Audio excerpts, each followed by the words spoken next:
Hello everyone, this is Kushal Sharma. Welcome to in Kushal classes. आज हम करने वाले हैं सेकंड चैप्टर की थर्ड एक्सरसाइज का सॉल्यूशन। सो फर्स्ट क्वेश्चन देखिए। फर्स्ट क्वेश्चन में हमारे पास क्या है, which of the following relations are functions. हमें कुछ रिलेशन दी गई हैं, हमें ये चेक करना है कि इनमें से कौन सी रिलेशन फंक्शन है and give your reason and if it is a function so उसके हमें डोमेन और रेंज भी फाइंड आउट करनी है। ठीक है। सो फंक्शन चेक करने के लिए हमें क्या करना है, सिर्फ ये देखना है कि जो फर्स्ट एलिमेंट्स है इन ऑर्डर्ड पेयर्स का वो यूनिक इमेज रखता हो, यानी कि टू टू की किसी और के साथ रिलेशन नहीं होनी चाहिए। तो देखिए टू कहीं पर भी रिपीट नहीं हो रहा है। तो आगे के क्वेश्चन के लिए भी देखिए सिंपल सा तरीका है कि अगर आपको कोई रोस्टर फॉर्म दे रखी है और आपको चेक करना है कि क्या ये एक फंक्शन है, तो आप ये चेक कीजिए कि जो फर्स्ट एलिमेंट है वो रिपीट नहीं होने चाहिए। ओके, सिंपल सा ये चीज आप देख लीजिए। टू रिपीट नहीं हो रहा है, 5 रिपीट नहीं हो रहा है, 8, 11, 14 और 17 जितने भी फर्स्ट एलिमेंट है कोई भी एलिमेंट रिपीट नहीं हो रहा है। तो ये सीधी सी पहचान है कि इस रिलेशन के जो डोमेन के जितने भी एलिमेंट हैं सभी की कोई ना कोई एक इमेज है। अब ये देखना है क्या उनकी एक यूनिक इमेज है। तो देखिए 2 की 1 इमेज है, 5 की भी एक 1 इमेज है और 8 की भी 1 इमेज है। तो हमेशा ये चीज ध्यान रखें कि हमारे पास जैसे 2 और 5 दोनों की इमेज क्या है, 1। 2 के लिए भी 5 के लिए भी 8, 11, 14 सभी के लिए 1 इमेज है। तो देखिए जो 1 है वो 2 के लिए तो एक यूनिक का ही काम कर रही है, 1 to 1। 5 के लिए भी वो एक यूनिक का काम कर रही है। ऐसे नहीं होना चाहिए कि जो 2 और 5 है, मान लीजिए इधर 1 और कोई हमारे पास 3 भी होता तो 2 एक्चुअल में 1 से भी रिलेटेड है और 3 से भी रिलेटेड है। ऐसी रिलेशन 1 to 1 यानी कि यूनिक नहीं बोली जाएगी, लेकिन ये एक यूनिक का काम करेगा। ठीक है। तो जो सेकंड एलिमेंट है वो रिपीट हो सकते हैं लेकिन फर्स्ट एलिमेंट रिपीट नहीं होने चाहिए। तो ये चीज आपको ध्यान रखनी है। तो इसी चीज को अब आप एक्सप्लेन कर सकते हैं क्या, here all the first elements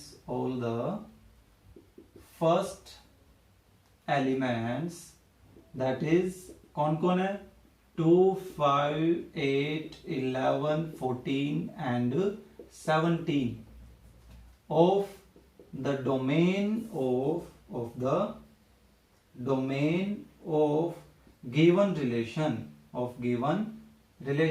कि हमें जो रिलेशन दे रखी है यानी कि ये इसके डोमेन क्या होंगे, फर्स्ट एलिमेंट के सेट, तो वो फर्स्ट एलिमेंट है। अब हमें ये मेंशन करना है हैविंग यूनिक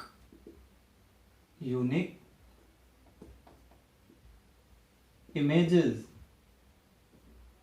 इन आर कि रिलेशन को नाम तो दे नहीं रखा तो इसको relation in given relation.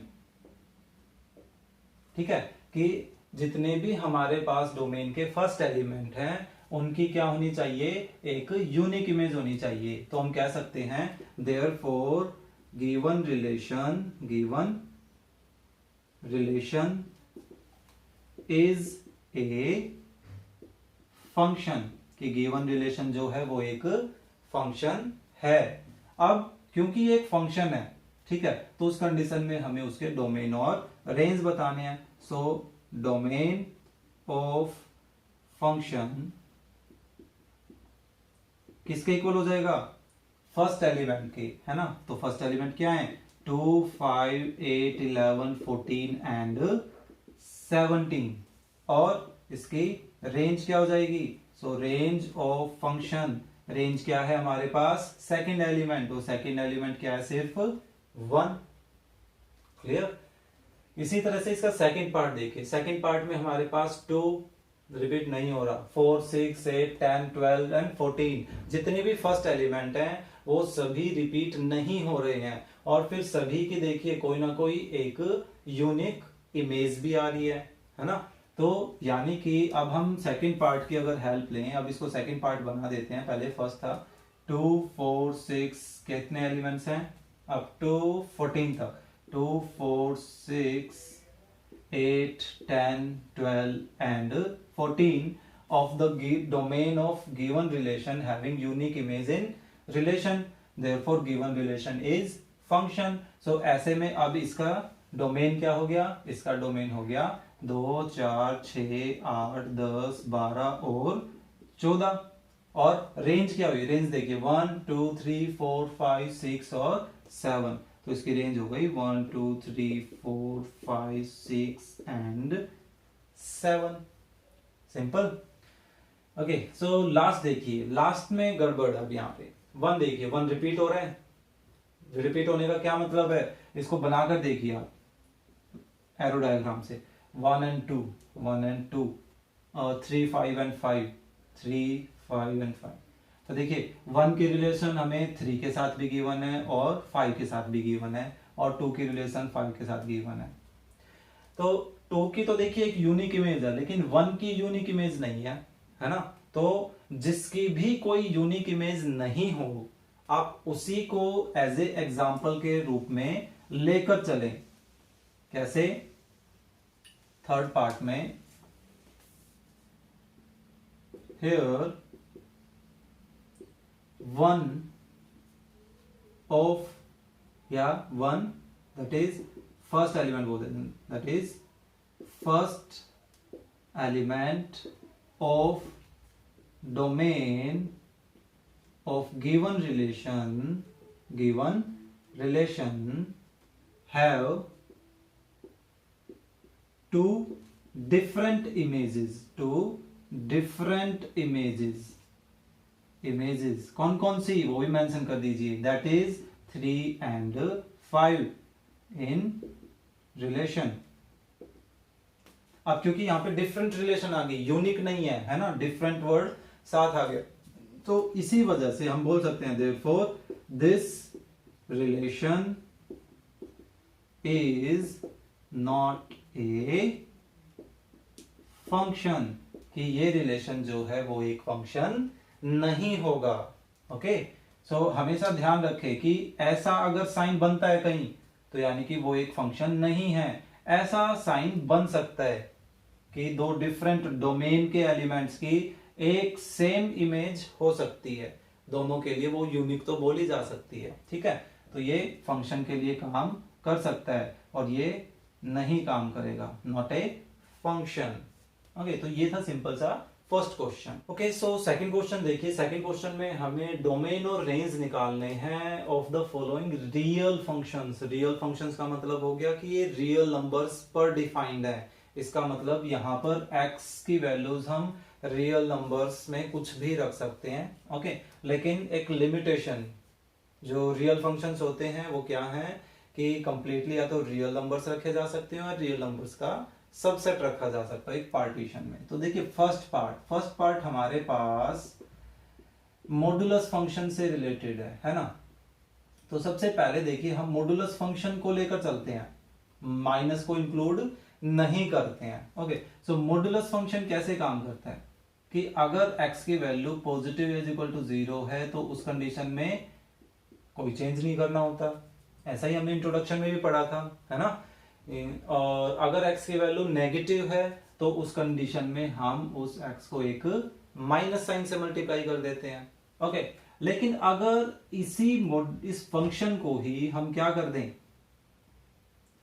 Minus से मल्टीप्लाई कर दें, ठीक है, तो इस मेन फंक्शन को कुछ और नाम दे देते हैं gx। हमने क्या किया, इस फंक्शन को माइनस से मल्टीप्लाई कर दिया क्योंकि हमारा क्वेश्चन ही वही है। तो जो भी वैल्यूज थी सभी के साइन क्या हो जाएंगे, चेंज हो जाएंगे। जो पॉजिटिव था वो नेगेटिव हो जाएगा, जो नेगेटिव था वो पॉजिटिव हो जाएगा। यानी कि हमारे पास ये बन गई नेगेटिव और ये बन गई पॉजिटिव, लेकिन रिस्ट्रिक्शन तो वही रहेगी, है ना। ठीक है, कि अगर कोई नेगेटिव वैल्यू ली तो नेगेटिव वैल्यू पॉजिटिव कैसे बन सकती है कि भाई वो पहले उसको नेगेटिव से मल्टीप्लाई करते, यानी कि ऐसे। लेकिन एक बाहर एक और माइनस का साइन है तो उसने क्या किया, उस माइनस और माइनस को प्लस बना दिया। तो ये हमारा मेन फंक्शन हो गया। तो अब आप ये चीज देखिए, अब हमें इनका डोमेन और रेंज बताने हैं। तो अब क्योंकि सिंस फंक्शन यानी कि fx is defined on R, real number पे डिफाइंड ऑन रियल नंबर्स ऐसे बोल देते हैं, ठीक है। सो ऐसे में अब जो इसका डोमेन बनेगा वो डोमेन आप नोटिस कीजिए, देखिए डोमेन में यानी कि डोमेन भी जब आता है तो इस तरह से सोचा करो कि हम हमारे फंक्शन में x की जगह क्या क्या वैल्यू रख सकते हैं। तो क्या क्या वैल्यू रखी जा सकती है, आप नोटिस करोगे माइनस इन्फिनिटी से प्लस इन्फिनिटी तक हम कुछ भी वैल्यू रख सकते हैं। इसमें जो भी वैल्यू रखेंगे अकॉर्डिंगली कुछ ना कुछ तो रिजल्ट आएगा ही, है ना। तो हमारे पास जो डोमेन है वो डोमेन क्या बन गया, खुद एक रियल नंबर्स का सेट बन गया। ओके, और जो रेंज है वो रेंज क्या हो जाएगी, अब रेंज के बारे में सोचने वाली बात आती है। अभी देखिए जो मॉडुलस फंक्शन है वो क्या कहता है, भाई सभी पॉजिटिव में रिजल्ट आएंगे। पॉजिटिव का मतलब 0 या 0 से बड़े, है ना। लेकिन अगर मैं सभी पॉजिटिव वैल्यूज को माइनस से मल्टीप्लाई कर देता हूं तो रिजल्ट क्या हो जाएगा, सारी पॉजिटिव्स अगर नेगेटिव बन जाएंगी तो अब हमारे पास रिजल्ट क्या आएगा, 0 से लेकर माइनस इंफिनिटी तक। तो ये हमारी क्या बन गई, रेंज बन गई। यानी कि ये देखिए सिंपल सा लॉजिक, अगर हम मॉडुलस हटा दें तो ये क्या कहता है, सारा पॉजिटिव रिजल्ट, लेकिन सभी पॉजिटिव को तो हमने क्या कर दिया, नेगेटिव बना दिया।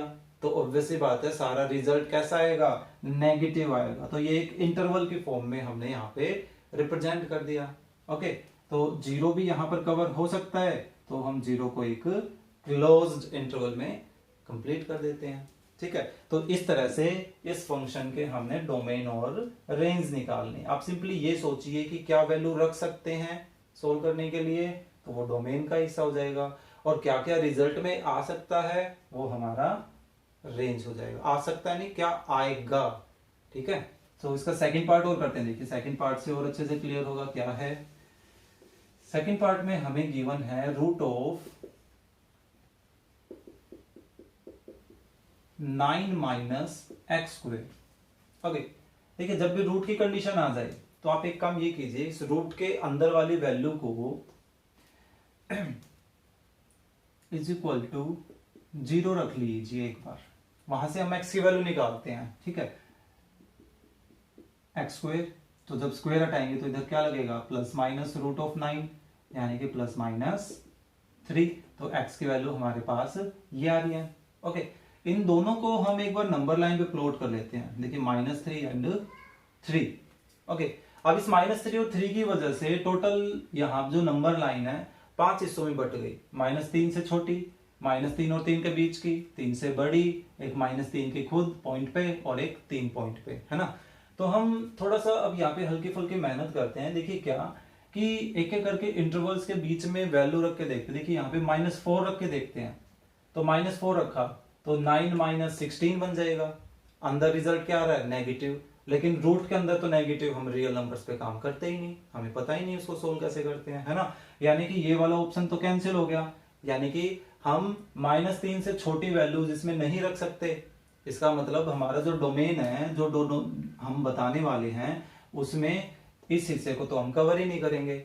चलिए 3 से बड़ी वैल्यू रख के देख लीजिए। चल 3 से बड़े हम 4 यूज कर लेते हैं, तो 4 का स्क्वायर फिर से वही 16, तो 9 माइनस 16 माइनस में रिजल्ट आ रहा है, यानी कि हम 3 से बड़ा वाला पोर्शन भी काम में नहीं ले सकते हैं। तो अब -3 और 3 के बीच की वैल्यू बच गई, तो इनमें से कोई रैंडमली वैल्यू चूज करके देखिए। चलिए -2 लेकर चलते हैं, तो -2 का स्क्वायर प्लस का 4 और 9 माइनस 4, 9 में से 4 सब्ट्रैक्ट कर तो एक पॉजिटिव में रिजल्ट आ रहा है ना।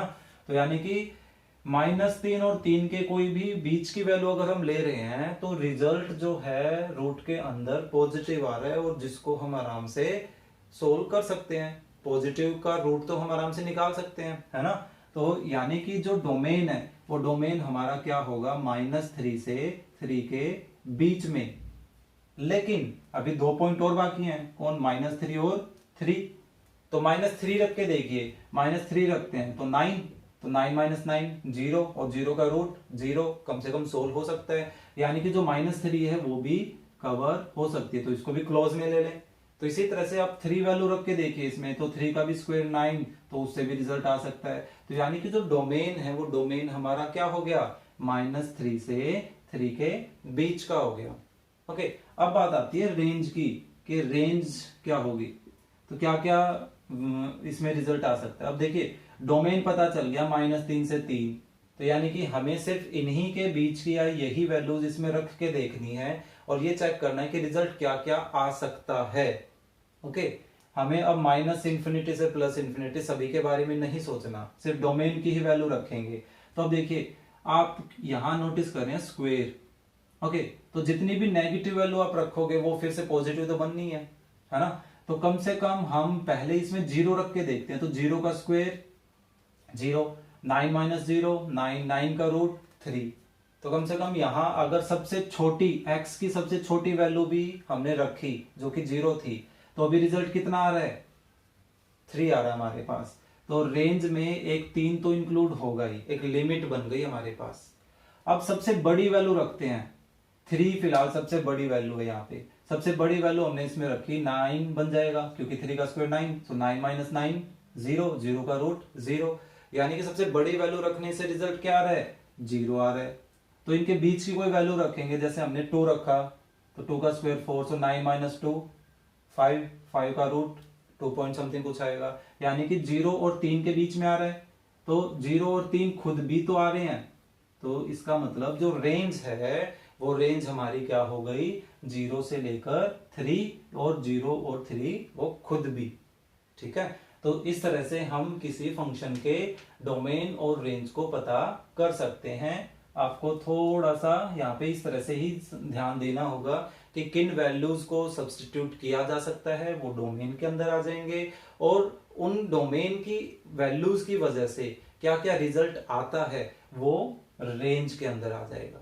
ओके, तो फिलहाल हमने आंसर किस में दिया है, इंटरवल्स की फॉर्म में दिया है। क्यों, क्योंकि हमें रियल नंबर्स पे काम करना है।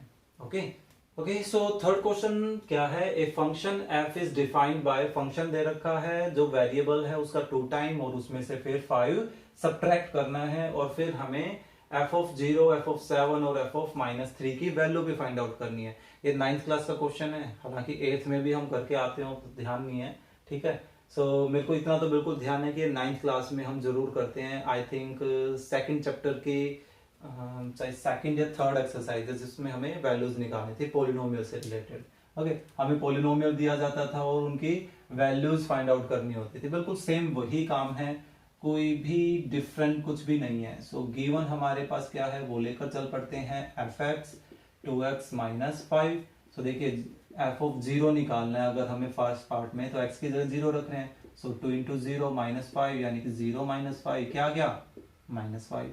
सेकेंड पार्ट में हमें x के रिप्लेसमेंट में 7 रखना है। सो 2 × 7 -5, ये कितना हो गया, 14 - 5 यानी कि 9। थर्ड पार्ट में हमें क्या रखना है, -3। सो 2 × -3 -5, ये कितना हो गया, -6 -5 माइनस का 11। इससे सिंपल क्वेश्चंस क्या होंगे। फोर्थ क्वेश्चन देखिए, फोर्थ में हमें क्या गिवन है, the function t which maps temperature in degree Celsius into temperature in degree Fahrenheit is defined by, यानी कि अगर हमें कोई सेल्सियस में टेम्परेचर दिया गया है तो ये जो फॉर्मूला बनाया गया इधर वो उसको फ़ारेनहाइट में कन्वर्ट कर रहा है। ठीक है, सो ऐसे में हमें अगर सेल्सियस 0 डिग्री है तो उसको फ़ारेनहाइट में कन्वर्ट करके बताना है कि वो फ़ारेनहाइट में कितना होगा। एक्चुअल में क्वेश्चन बिल्कुल सेम वही है, लास्ट वाला है थर्ड क्वेश्चन की तरह ही। ठीक है, हमें वैल्यूज c के रिप्लेसमेंट में एक बार 0, एक बार 28 और एक बार -10 सब्स्टिट्यूट करना है। ठीक है, सो स्टार्ट करते हैं। देखिए अपना क्वेश्चन, सबसे पहले अपना गिवन स्ट्रक्चर जो है वो गिवन स्ट्रक्चर लेकर चलते हैं।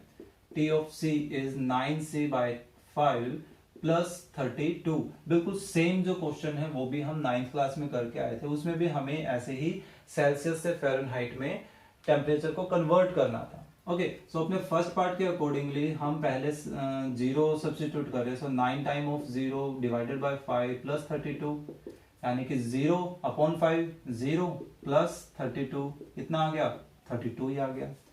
सेकंड पार्ट में हमें 28 सब्स्टिट्यूट करना है। सो 9 टाइम ऑफ 28 डिवाइडेड बाय 5 + 32। सो पहले इनको मल्टीप्लाई कर लेते हैं। ये हमारे पास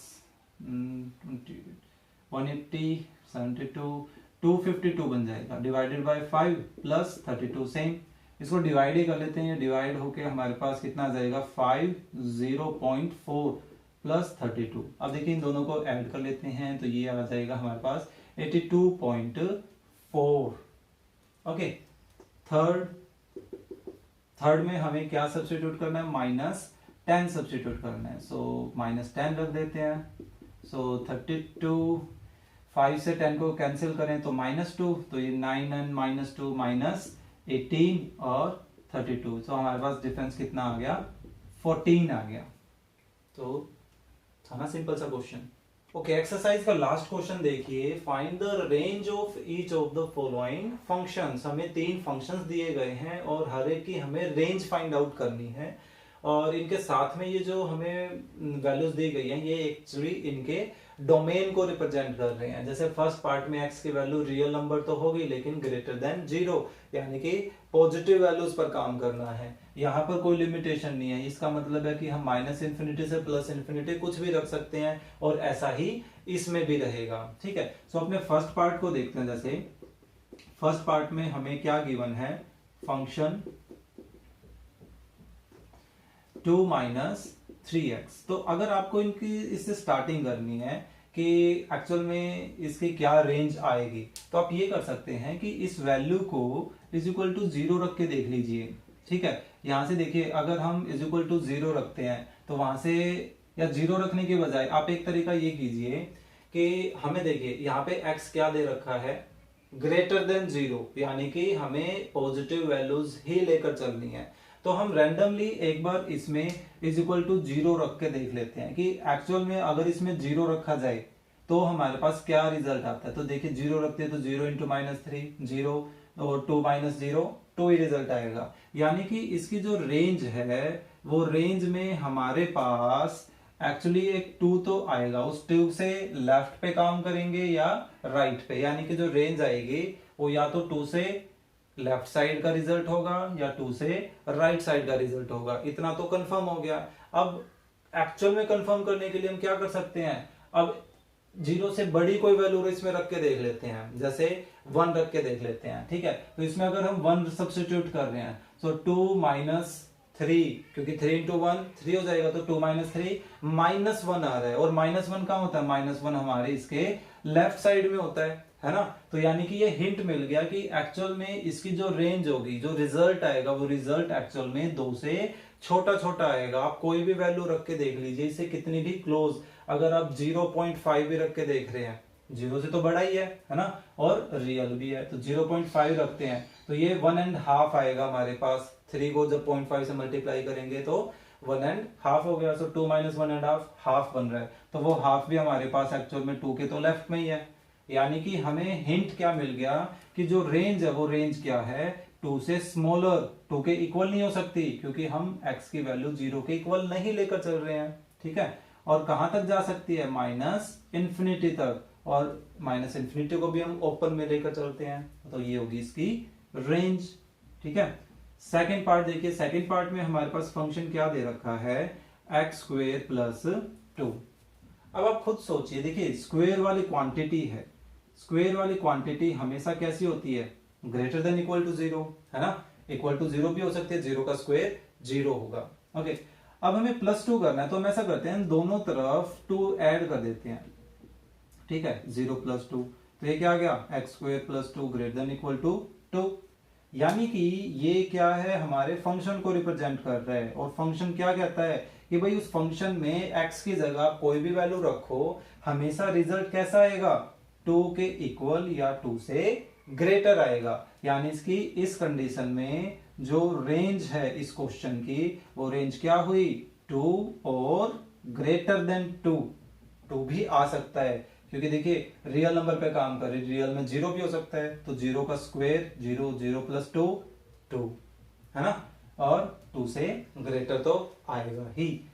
चलिए अपना लास्ट थर्ड पार्ट देखते हैं। तो थर्ड पार्ट हमारे पास फंक्शन, ये किस टाइप का फंक्शन है, हमने अपने टाइप्स ऑफ फंक्शन में किया था, फर्स्ट डे फंक्शन कैसा है, आइडेंटिटी फंक्शन, है ना। तो इसमें हम देखिए x की कोई भी वैल्यू रखते हैं, और x की कैसी वैल्यू रख सकते हैं, पूरे रियल लाइन पर, है ना। यानी कि कोई भी रियल नंबर हम इसमें सब्स्टिट्यूट कर सकते हैं। तो जैसी वैल्यू यहाँ रखेंगे रिजल्ट भी कैसा आएगा, रियल ही आएगा। यानी कि इस कंडीशन में यहाँ पर रेंज क्या हुआ, रेंज हमारा पूरा रियल नंबर्स का सेट हो गया, है ना।